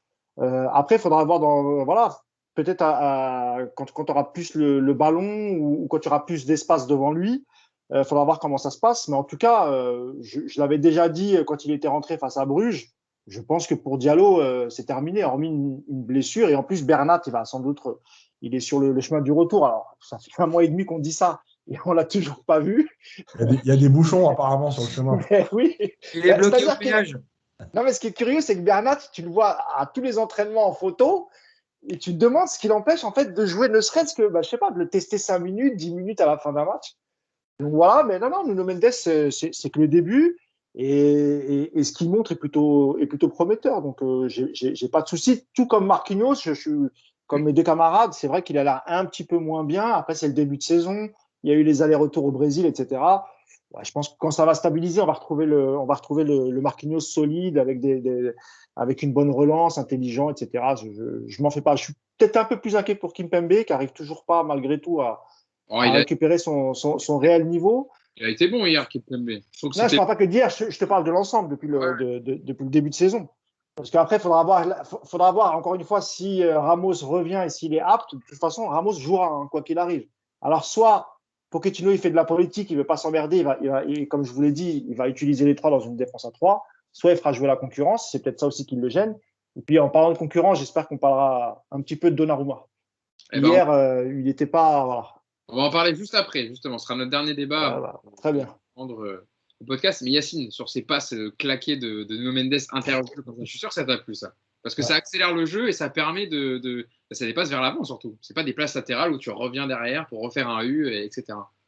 En fait, c'est marrant que tu dis ça parce que c'est en première mi-temps, il y a une passe comme ça à l'intérieur et je me dis putain, enfin une passe avec de l'intensité. C'était fou, quoi. Tu sais, tellement j'ai plus l'habitude. Ouais, effectivement, il y a cette caractéristique-là. On a une deuxième avec cette idée de chaque prise de balle. En fait, la première idée, c'est d'aller vers l'avant. Pas tout le temps, mais en tout cas, la première idée, c'est d'aller vers l'avant. C'est pas juste de dire je contrôle et je redonne à Kimpembe à côté de moi et j'ai pas perdu le ballon. Mais moi, il y a une chose qui m'a plus impressionné et j'espère que ça continuera. En fait, c'est que Nuno Mendes, Neymar ou pas Neymar devant lui, il n'en a rien à foutre. Quand il a décidé de ne pas donner le ballon ou que le jeu n'était pas là, il ne donnait pas le ballon. Et franchement, non mais c'est hyper… Mais je pense à Baker quand tu dis ça, en fait. Je regardais Nico. Non, Baker, lui, il n'avait même pas le choix de donner le ballon. Déjà, c'est pas Baker, c'est Bakker. J'ai dit Baker. Et Bakker a fait un centre magnifique dans le match de Leverkusen ce week-end que vous n'avez pas vu visiblement. Et il donnait pas non plus le ballon à Neymar, je vous signale. Il n'y arrivait pas. Non, il y a Moussa Diaby. Il joue avec un ancien parisien. Il y a Moussa Diaby. Donc voilà, et je trouve ça bien parce que malgré tout, c'est un jeune joueur, c'est son premier match. Tu peux te dire, il va être attiré par cette histoire de. Par exemple, tu vois, Di Maria, il y a 2 actions en première période où il ralentit sa course et il attend Messi. Et là, en fait, Nuno Mendes, il s'en fout. C'est-à-dire que le jeu, il est parti percuter. D'ailleurs, à un moment donné, il a poussé un peu trop l'action individuelle, il perd le ballon, mais il s'en fout, il est parti se replacer. Voilà, je trouve ça hyper intéressant parce que ça veut dire que déjà, il a un caractère. Ça veut dire qu'aussi, c'est pas question de Neymar ou pas. Pour lui, si le jeu n'est pas là, il n'est pas là. Voilà. Et effectivement, je trouve qu'il y a quelque chose dans sa technique, dans sa qualité de centre, qui est hyper intéressante pour la suite. Alors après, c'est un match spécial. C'est un match où il avait, semble-t-il, des consignes plus défensive. Mais je pense que c'est plutôt porteur d'espoir pour l'avenir. Nico, tu vas rajouter un petit mot sur Nuno Mendes ou je te lance sur Donnarumma? Je te Non, laisse non, moi, je suis né sur Donnarumma parce que je suis énervé parce que Yacine a dit exactement ce que je savais qu'il allait le dire, je voulais le dire avant lui, tu vois. Mais en plus, on l'a entendu dans le stade. Je sais pas si Yacine l'a entendu aussi, mais à un moment, je sais pas si je l'ai entendu dans le stade ou s'il l'a revu pendant le replay, mais je crois que c'est quand je l'ai regardé tout à l'heure. Tu l'entends à un moment, Neymar, qui l'appelle Nuno, Nuno, il l'appelle 2-3 fois. Et l'autre, en fait, il s'en fout, quoi. Il donne le ballon ailleurs parce que l'autre, Neymar, il a arrêté devant lui. Il dit, mais qu'est-ce que tu donnes le ballon? T'as arrêté. Et ouais, c'est vrai qu'on l'a bien vu. Ça, à un moment pareil, quand il va chercher Mbappé, alors qu'il y a Neymar devant qui réclame le ballon. Et c'est vrai qu'il a du caractère, le petit. Maintenant, j'attends de voir sur la durée parce que j'en connais d'autres, des latéraux avec du caractère qui ont eu du mal à s'imposer côté gauche. Attendons. Quand il aura pris 2-3 soufflantes, ça va peut-être le calmer. Voilà, attendons. Puis il y a ça aussi. Je trouve qu'il y a des latéraux qui sont beaucoup mieux traités que d'autres au PSG. Ça, c'est dommage. Alors il a peut-être plus de matchs en professionnel que Bakker l'avait quand il a commencé, quand il a débuté avec le PSG. C'est peut-être aussi pour ça qu'il a cette attitude ou qu'il ne fait pas spécialement attention à ce qu'on va lui dire. Parce que voilà, avec le Sporting, il a fait d'excellents matchs et même si avec le Portugal, il est barré par notre ami Guerreiro, il a quand même un certain avenir et je pense que c'est peut-être la différence avec Bakker. En dehors du ballon, de l'aspect technique, etc. Bon, alors parlons de Gianluigi Donnarumma, le gardien italien qui était titularisé, Nico, hier après. C'était son deuxième match, il avait joué contre Clermont déjà 90 minutes lors de la victoire 4-0. Hier, il a été retitularisé par Mauricio Pochettino, donc qui continue à alterner entre Navas et Donnarumma. Navas avait joué contre Bruges. On verra qui sera titulaire mercredi. Comment tu l'as trouvé, toi, Gianluigi Donnarumma? Bon, il n'a pas eu non plus énormément de situations à gérer, mais sur le but, j'ai vu qu'il y en a qui trouvaient qu'il était un peu fautif. En tout cas, qu'il n'avait pas fait la parade que Navas aurait peut-être pu faire. Alors d'abord, je l'ai trouvé grand. C'est impressionnant, franchement. Kimpembe et Marquinhos à côté, c'est des enfants. C'est une sacrée bébête, le Donnarumma. Écoute, ouais, le but, je trouve que ça va vite quand même. Hein. Ça va vite. La frappe de Paqueta, elle est sèche. Est-ce qu'on va commencer à comparer les deux dès qu'il y en a un qui prend un but en disant Navas, il aurait pu l'arrêter je ne vais pas rentrer là-dedans, mais en tout cas, le but, il est beau. Il n'est pas décisif sur cette action-là. Après, le jeu au pied, il a pris zéro risque, mais il a été propre. Relance souvent à la main, tu sentais qu'il y avait des consignes de repartir de derrière et de ne pas balancer devant. Et puis après, il n'a rien d'autre à faire du match, quoi. Il y a la frappe de Shaqiri, vaguement, il prend aucun risque, mais bon, il n'a pas beaucoup de boulot, hein, franchement. Je crois que la frappe de Paqueta, c'est la seule vraie occasion des Lyonnais dans le match. Donc difficile de le juger, en tout cas, pour élargir un peu le débat. J'ai l'impression qu'on est parti sur une rotation d'un match sur deux, là. Je pense que Pochettino, il va pas s'emmerder, il va les faire jouer un match sur deux. On verra si c'est Navas qui joue à Metz, on verrait Saint-Etienne, on verrait Montpellier encore Donnarumma et Navas rejouerait la Ligue des Champions. Moi, je pense qu'on est parti là-dessus dans un premier temps. Et puis, j'ai un peu l'impression que Pochettino, il attend qu'il y en ait un des deux qui commence à être moins bien pour titulariser l'autre définitivement. Il ne va pas prendre de risques. Mais écoute, si tu es un des deux et que je ne sais pas si ça peut marcher. C'est délicat, ça aussi, comme débat. On va voir. En tout cas, sur le match d'hier de Donnarumma, moi, je trouvais que c'était un match plutôt tranquille de sa part. Pas eu grand-chose à faire à l'arrivée. Et Mousse, sur cette concurrence qui est en train d'être mise en place, on avait dit, on pensait, sans savoir évidemment, mais que Pochettino allait laisser Navas jusqu'à temps que peut-être qu'il fasse une erreur ou qu'il le laisse Navas faire cette saison et puis Donnarumma la prendre la suite la saison prochaine. Et là, en fait, Mauricio Pochettino, il a rebattu les cartes assez rapidement puisque Donnarumma a déjà joué 2 matchs. On voit déjà qu'il y a une concurrence qui s'installe. Est-ce que pour toi, c'est la bonne option? Nico a l'air de dire que non. Toi, Mousse, ton avis? Non, je suis tout à fait d'accord avec Nico, s'il l'a dit. Moi, je fais partie de ceux qui pensent que c'est pas bon d'instaurer une concurrence entre deux gardiens, surtout que c'est 2 bons gardiens. On l'a vu dans l'histoire récente du PSG, c'est déjà arrivé et ça n'a jamais donné de bons résultats. Alors oui, hier, c'était un match plutôt tranquille en termes d'occasion, mais sur une sortie, il me semble qu'il se trouve, je ne sais plus si sur un corner ou un centre, il se trouve quand même. On sait que c'est pas… Avec Boateng. Ouais. Non, c'est pas celle-là. Là, il me semble qu'il y a quand même faute. Il sort bien. Pour le coup, il sort bien sur celle-là. Oui. Donc, c'est pas sur celle-là. Et d'ailleurs, je pense qu'il y a faute de Boateng. Tu penses? Il te semble. Ouais, oui, non, bah, c'est une formule, il y a faute. Il va même y avoir un gros carton là-dessus quand même. Mais oui, bien sûr, bien évidemment. Non, je parlais, je ne sais plus si sur un centre, un corner, il est sorti là, il s'est troué un peu, il n'a pas touché le ballon, il y avait beaucoup de monde dans la surface. Et sur le but, Nico, tu dis que ça va vite, mais si tu vois l'espace entre le poteau et Donnarumma, il est petit. Paqueta a réussi quand même à mettre, à placer sa balle. Je trouve qu'il y aurait quand même mieux à faire. Mais au-delà de ça, je trouve que de toute façon, ça ne peut pas fonctionner. Parce que à chaque fois, l'un ou l'autre va avoir des doutes. À chaque fois qu'il va faire une erreur, ça va être est-ce qu'il va me remettre? Alors, si l'idée, c'est de mettre Navas que en Ligue des Champions et Donnarumma en Ligue 1, moi, je trouve que c'est pas une bonne idée parce que quand tu vas avoir des matchs importants en Ligue des Champions, il faut que le gardien il soit prêt, il faut qu'il ait eu des matchs avant, qu'il soit exercé. L'entraînement, ça suffit pas à ce niveau-là. Donc, je pense qu'il a, en fait, dans ce vestiaire Pochettino, il a beaucoup de problèmes politiques. Il peut pas froisser Navas parce qu'il a fait 2 excellentes saisons, mais en même temps, tu as l'arrivée d'un gardien qui est champion d'Europe, qui a été élu meilleur joueur du tournoi. Tu vois, tu as la même problématique devant, tu as la même problématique au milieu, tu as la problématique derrière. Ça fait quand même beaucoup de choses à gérer pour Pochettino. Et moi, je pense qu'il devrait prendre une décision, soit en faveur de l'un ou en faveur de l'autre. Mais tu peux pas, ça fonctionnera pas en alternance, encore une fois, parce que la Ligue des Champions, ça c'est pas. Tu auras des creux. Tu peux pas mettre un mec qui n'a pas joué pendant 2 semaines et qui va arriver là contre City face à une équipe qui est terrible, qui a la possession, qui va te bombarder. Je trouve ça compliqué, moi, pour les 2 gardiens et même pour leur morale, ça va finir par jouer sur leur morale et je trouve que c'est pas une bonne idée. Yacine, je ne sais pas si tu es d'accord avec moi, mais je trouvais que Navas, quand il a joué ses matchs titulaires, je trouve qu'il n'est pas plus tendu parce que bon, on ne peut pas savoir comme ça, mais sur son visage, mais tu sens que l'année dernière, il était serein. Il y avait Sergio Rico avec qui il s'entendait très très bien et il savait que c'était le numéro 1 assuré. Il avait peut-être plus de confiance, etc. Là, on sent que il a comme une épée de Damoclès au-dessus de la tête en se disant si je fais vraiment un match mauvais, moyen, j'ai Donnarumma derrière le meilleur gardien de l'Euro qui est là pour me prendre ma place. Et ça joue forcément sur quand tu es sur le terrain, niveau mental. Parce que c'est pas pareil quand tu rentres sur le terrain en se disant il y en a un qui est prêt à prendre ma place, qui a les dents qui rayent le parquet, entre un numéro 2 qui se dit moi j'accepte mon poste et je jouerai les matchs de coupe quand le coach aura besoin de moi. Quoi. Ouais, c'était compliqué, hein, c'est compliqué.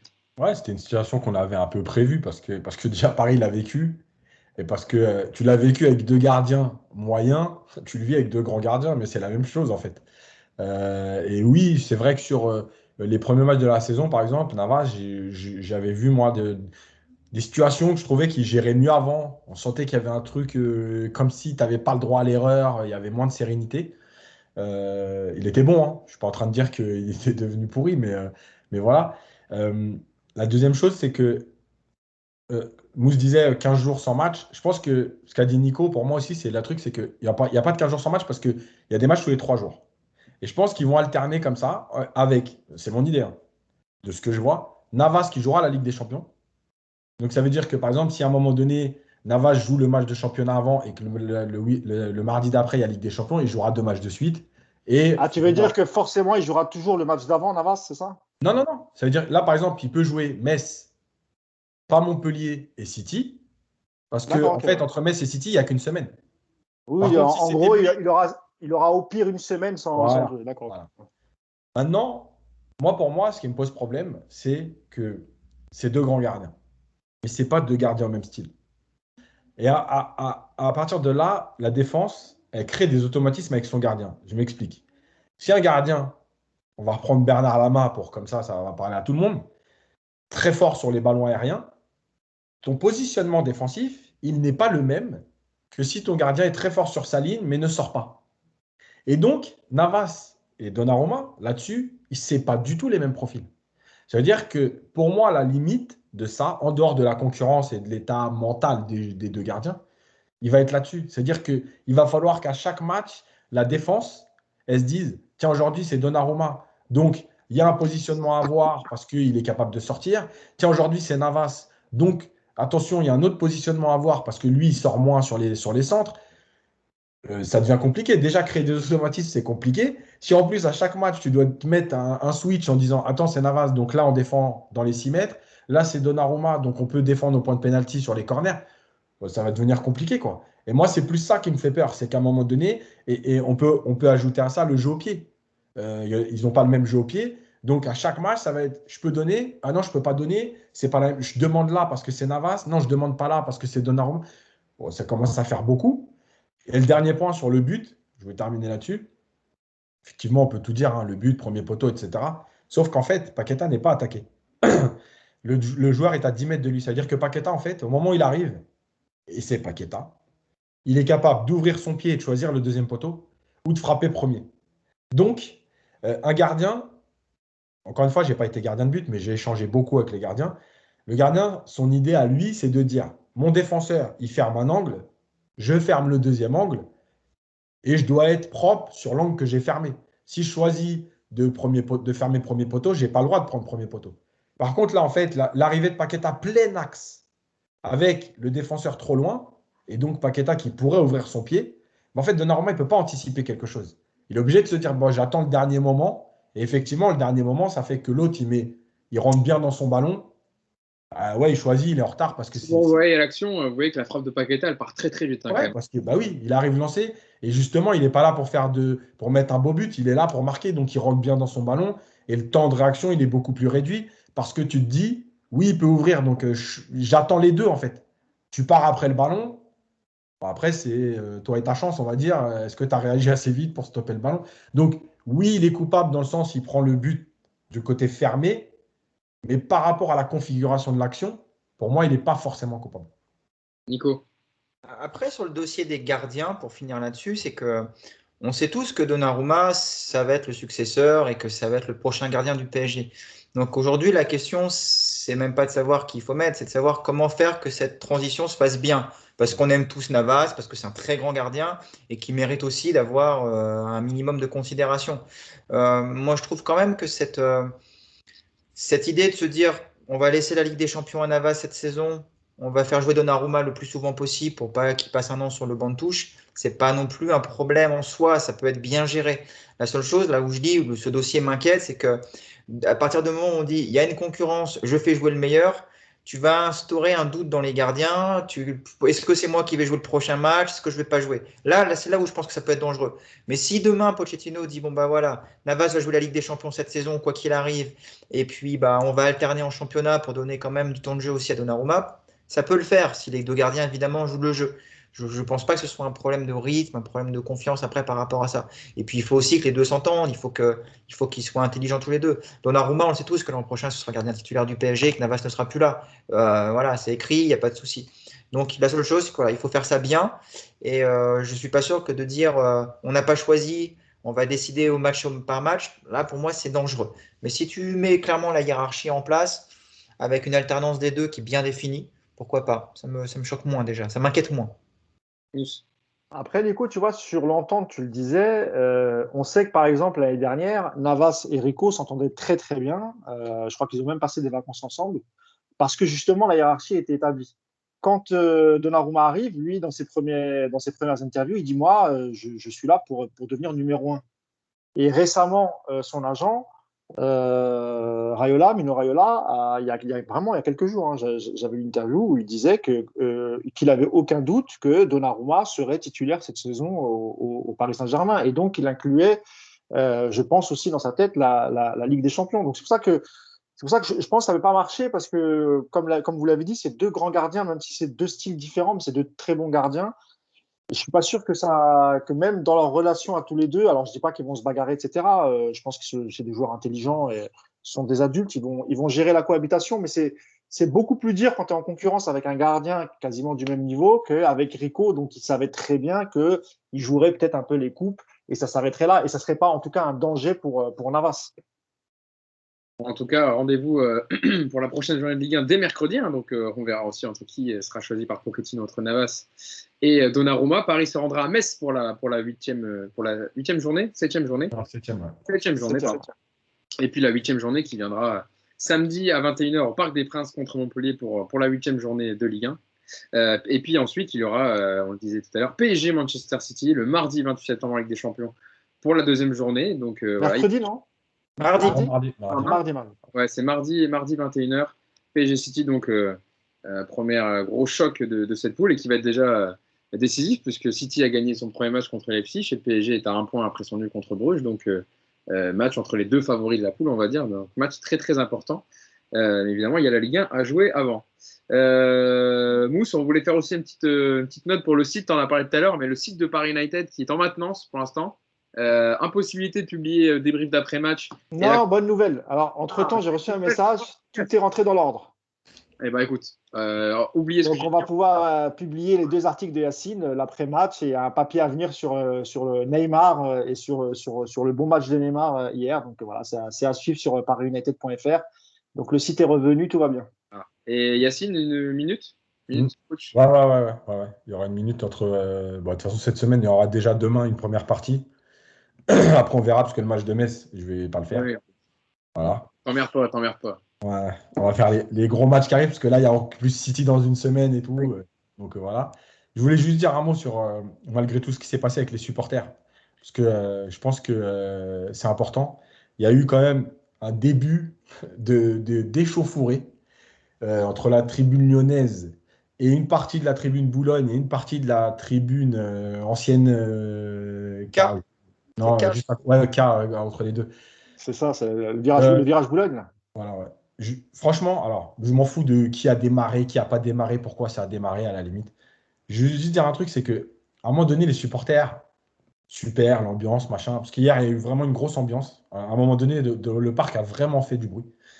Mais vous ne pouvez pas vous plaindre de plein de choses. Vous ne pouvez pas vous plaindre d'être interdit de déplacement. Vous ne pouvez pas vous plaindre aussi que pendant 1 an et demi, on n'a pas vécu de football et avoir les comportements qu'il y a depuis 1 mois en France, que ce soit à Nice, que ce soit à Lens, que ce soit hier. Alors hier, ça s'est vite calmé parce que les stadiers ont plutôt été opérationnels, ils se sont vite mis en place, etc. Et ils ont un peu calmé. S'ils mettent un peu de temps, ça pouvait vite dégénérer parce que vraiment, il y a eu un moment où c'était vraiment tendu entre les 2 tribunes. Franchement, je ne sais pas, mais vous venez voir un match de foot. Moi, on ne va pas faire les enfants de cœur. Hein. On a connu les périodes de fou au parc.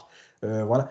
Mais je pense qu'à un moment donné, quand même, après, en plus, 1 an et demi de frustration, voilà, ce qui s'est passé à Lens, c'est grave. Et la Ligue, évidemment, qu'elle est. Allez, je vais être gentil avec eux, je vais leur laisser 10%, donc 90% coupables. Parce qu'en ne prenant pas de réelles sanctions sur tout ce qui s'est passé à Nice, vous avez juste ouvert une porte. Les supporters aujourd'hui savent rentrer sur un terrain aujourd'hui, au barème de la Ligue de ce qui s'est passé, rentrer sur un terrain et foutre la merde, c'est match à huis clos et match à rejouer. Voilà, oui, mais justement, Yacine, après, ouais, mais match à huis clos, c'est les supporters qui sont pénalisés en premier. Oui, bon, le stade, évidemment, pour la billetterie, mais tu tires une balle dans le pied quand même. Oui, c'est qu'un match. Tu as raison, mais malgré tout. Non, mais je comprends, Moussin. Mais ça veut dire que si je te dis c'est 10 matchs à huis clos ou 10 matchs délocalisés, match perdu, peut-être que tu réfléchis un peu plus.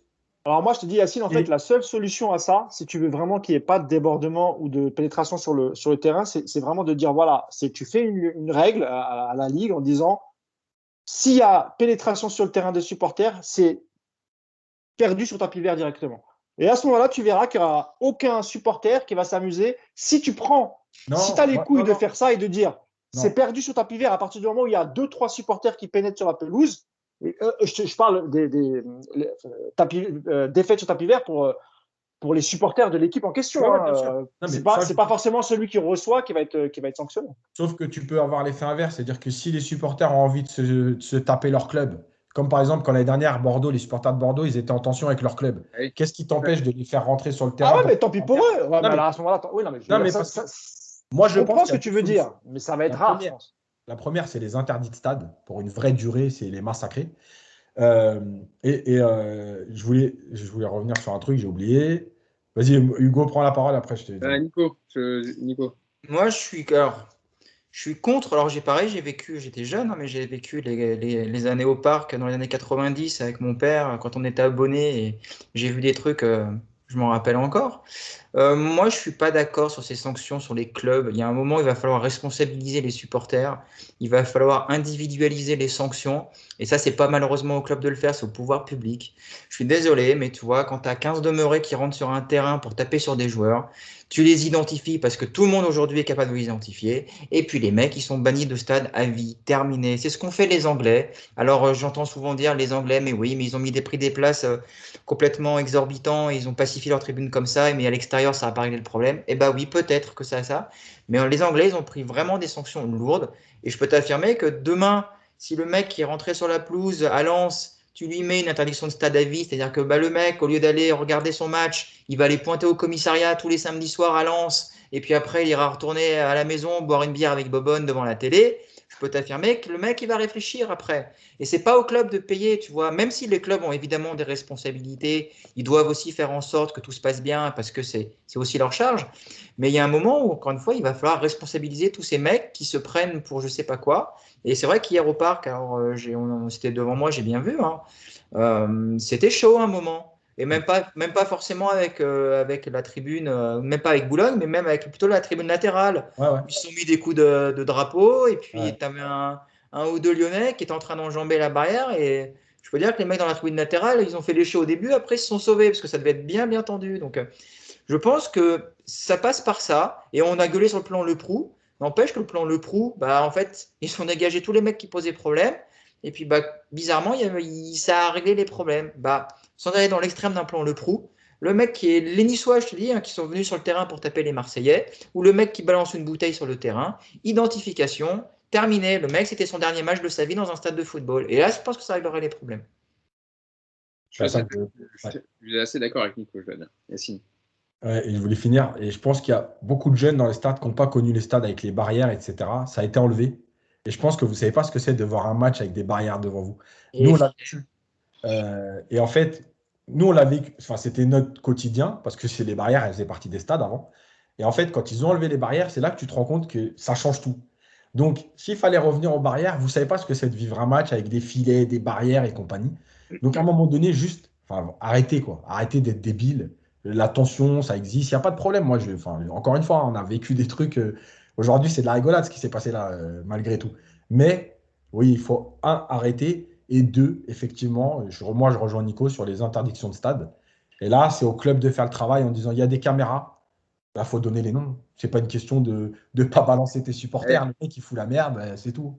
On les a tous vus à Nice, hein, les visages. Même nous, on aurait pu les reconnaître et les trouver directement. Donc, c'est pas le club c'est le club aurait pu largement les retrouver et les sanctionner. Mais bon, Jean-Pierre River a dit que son public avait été extraordinaire et que le match aurait bien terminé. On y croit fortement. Mousse. Ouais, juste pour finir là-dessus, évidemment, je suis entièrement d'accord avec toi, Nico. Et c'est vrai qu'on ne comprend pas pourquoi les mecs n'ont pas des interdictions à vie. Parfois, quand il y a des interdictions, je crois que ça va être 2 ans, 3 ans, mais c'est jamais aussi sévère. Et moi, quand je prenais la défaite sous tapis vert, c'est justement pour faire prendre conscience aux supporters. Quand tu es supporter, tu veux que ton équipe, elle gagne. Donc, si tu veux que ton équipe, elle gagne, tu vas pas aller sur le terrain pour la faire perdre. C'était dans ce sens-là. C'est évidemment pas pour pénaliser les clubs qui, effectivement, je pense qu'ils font tout ce qu'ils peuvent. Même si parfois, dans certains stades, et je crois que ça a dû arriver même à Nice, les mecs de la Sécu sont souvent des anciens, c'est des supporters ou même parfois des anciens ultras. Parfois, il y a un peu de connivence. Je ne dis pas que ça existe partout. Mais voilà, moi, c'était plutôt ma position pour responsabiliser aussi le supporter et se dire, voilà, si tu veux pas que ton équipe perde, tu fais pas ça. Il n'y a pas de débordement et tu pénètres pas sur le terrain.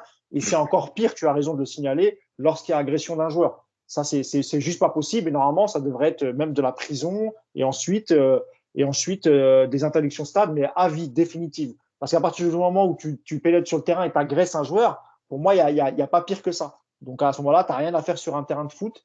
Et comme tu l'as dit, tu restes chez toi, tu vas pointer au commissariat et tu pleures jusqu'à la fin de tes jours parce que tu ne pourras plus pénétrer dans une enceinte sportive. Le problème de ça, Mou, c'est que tu sais, hein, quand tu es dans un stade, les mouvements de foule, je peux dire qu'à un moment, tu penses plus du tout à ton équipe, à ton club. Voilà, les mecs là, tu sais, ils disjonctent. Hein.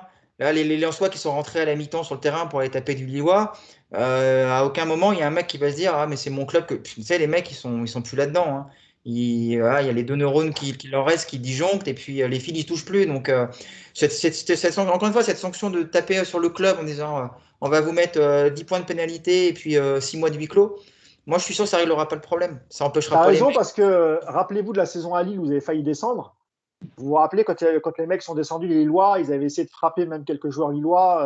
À l'époque, il y avait encore Nicolas Pépé. Et déjà, ils étaient dans une situation déjà très très difficile et ils n'ont pas hésité et ça aurait pu être pire. Donc ouais, là-dessus, tu as raison, c'est vrai. Bon, en tout cas, prochain match, donc ça sera pas au Parc, ça sera à Saint-Symphorien, au stade Saint-Symphorien à Metz pour la 7e journée. Rendez-vous donc. Alors, on débriefera, je ne sais pas si on fera un podcast, on fera plutôt un podcast, je pense, lundi. Je ne sais pas si on va débriefer Metz-PSG. Hein. Je pense même pas lundi parce que du coup, vu qu'il y a le match mardi, je pense que le prochain, ça sera mercredi prochain, c'est dans une semaine. Donc, il y a trop peu de temps entre les podcasts. Je pense que le plus intéressant, ça restera quand même City. Donc, rendez-vous mercredi. Du coup. Jeudi, du coup, après. Ah bah non, mercredi, du coup, mercredi matin après. Le match, c'est mardi, vous m'avez dit. Hein, ouais. Je pense qu'on on peut peut-être faire un podcast sur les travaux d'Hugo demain ou après-demain pour savoir faire un petit point. Ouais, faire un petit point. Là, ils ont arrêté un peu le marteau-piqueur et la perceuse. Ils m'ont laissé un peu tranquille. C'est l'heure de l'apéro peut-être pour eux, tu vois. Ouais, il est 15h32, alors j'espère pas. Écoutez. Bon, en tout cas, voilà, j'espère que ça n'a pas été trop désagréable. J'essaie de couper le son quand je pouvais. Merci à vous trois. Merci Yacine, merci Nico d'avoir été avec moi pour revenir sur ce match. Donc, cette victoire du Paris Saint-Germain et donc la place de leader pour le Paris Saint-Germain avec ses 18 points. Et puis, donc, on se donne rendez-vous après le match de Ligue des Champions contre City mercredi prochain. Salut à tous. Ciao. Salut. Salut.